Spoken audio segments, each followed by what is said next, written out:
शिवपुत्री सरिता उपस्थित है आप सभी के समक्ष। शिव भगवान की सोमवार की कथा लेकर बाबा भोलेनाथ को प्रसन्न करने के लिए आप भी सोमवार का व्रत कर रहे हैं तो शिव व्रत कथा को पढ़कर या सुनकर इस उपवास को पूर्ण करें। नारद पुराण के अनुसार सोमवार व्रत में व्यक्ति को प्रातः स्नान करके शिव को जल और बेलपत्र चढ़ाना चाहिए तथा शिव गौरी की पूजा करनी चाहिए। शिव पूजन के बाद सोमवार व्रत कथा सुननी चाहिए। इसके बाद केवल एक समय ही भोजन करना चाहिए। साधारण रूप से सोमवार का व्रत दिन के तीसरे पहर तक ही होता है, मतलब शाम तक रखा जाता है। सोमवार व्रत 3 प्रकार का होता है: प्रति सोमवार व्रत, सौम्य प्रदोष व्रत और 16 सोमवार का व्रत। इन सभी व्रतों के लिए एक ही विधि होती है। व्रत कथा। एक समय की बात है, किसी नगर में एक साहूकार रहता था। उसके घर में धन की कोई कमी नहीं थी, लेकिन उसकी कोई संतान नहीं थी। इस कारण वह बहुत दुखी था।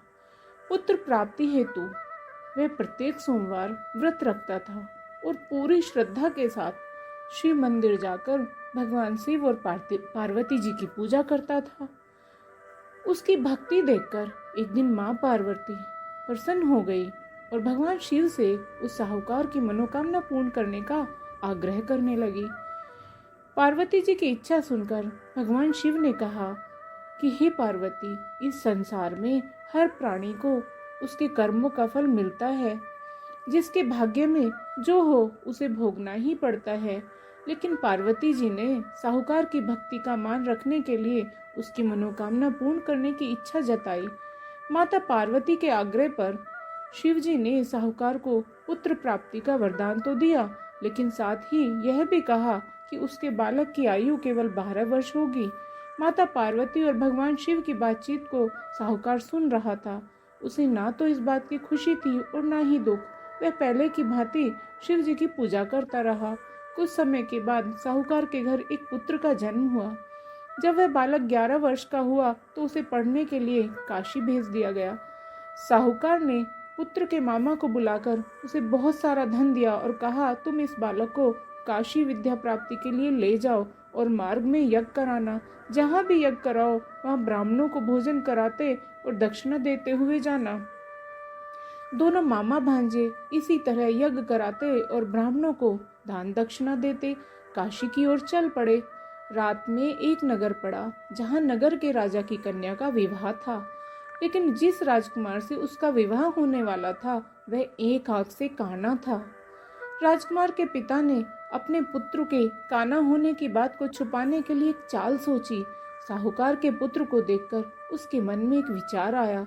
उसने सोचा, क्यों ना इस लड़के को दूल्हा बनाकर राजकुमारी से विवाह करा दूं। विवाह के बाद इसको धन देकर विदा कर दूंगा और राजकुमारी को अपने नगर ले जाऊंगा। लड़के को दूल्हे के वस्त्र पहनाकर राजकुमारी से विवाह कर दिया गया, लेकिन साहूकार का पुत्र ईमानदार था। उसे यह बात न्याय संगत नहीं लगी। उसने अवसर पाकर राजकुमारी की चुन्नी के पल्ले पर लिखा कि तुम्हारा विवाह तो मेरे साथ हुआ है, लेकिन जिस राजकुमार के संग तुम्हें भेजा जाएगा वह एक आंख से काना है। मैं तो काशी पढ़ने जा रहा हूँ। तब राजकुमार ने चुन्नी पर लिखी बातें पढ़ी तो उसने अपने माता पिता को यह बात बताई। राजा ने अपनी पुत्री को विदा नहीं किया, जिससे बारात वापस चली गई। दूसरी ओर साहूकार का लड़का और उसका मामा काशी पहुंचे और वहां जाकर उन्होंने यज्ञ किया। जिस दिन लड़के की आयु 12 साल की हुई उसी दिन यज्ञ रखा गया। लड़के ने अपने मामा से कहा, मेरी तबीयत कुछ ठीक नहीं है मामा। मामा ने कहा, तुम अंदर जाकर सो जाओ। शिवजी के वरदान अनुसार कुछ ही देर में उस बालक के प्राण निकल गए। मृत भांजे को देखकर उसके मामा ने विलाप करना शुरू किया।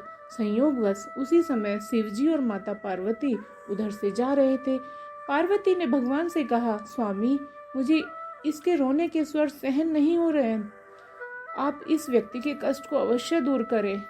अब शिवजी मृत बालक के समीप गए तो वह बोले कि यह उसी साहूकार का पुत्र है जिसे मैंने 12 वर्ष की आयु का वरदान दिया। अब इसकी आयु पूरी हो चुकी है। लेकिन मातृभाव से विभोर माता पार्वती ने कहा कि हे महादेव, आप इस बालक को और आयु देने की कृपा करें, अन्यथा इसके वियोग में इसके माता पिता भी तड़प तड़प कर मर जाएंगे। माता पार्वती के आग्रह पर भगवान शिव ने उस लड़के को जीवित होने का वरदान दिया। शिव जी की कृपा से वह लड़का जीवित हो गया। शिक्षा समाप्त करके लड़का मामा के साथ अपने नगर की ओर चल दिया। दोनों चलते हुए उसी नगर में पहुंचे जहां उसका विवाह हुआ था। उस नगर में भी उन्होंने यज्ञ का आयोजन किया। उस लड़के के ससुर ने उसे पहचान लिया और महल में ले जाकर उसकी खातिरदारी की और अपनी पुत्री को विदा किया। इधर साहूकार और उसकी पत्नी भूखे प्यासे रहकर बेटे की प्रतीक्षा कर रहे थे। उन्होंने प्रण कर लिया था कि यदि उन्हें अपने बेटे की मृत्यु का समाचार मिला तो वे अपने प्राण त्याग देंगे, परंतु अपने बेटे के जीवित होने का समाचार पाकर वे बेहद खुश हुए।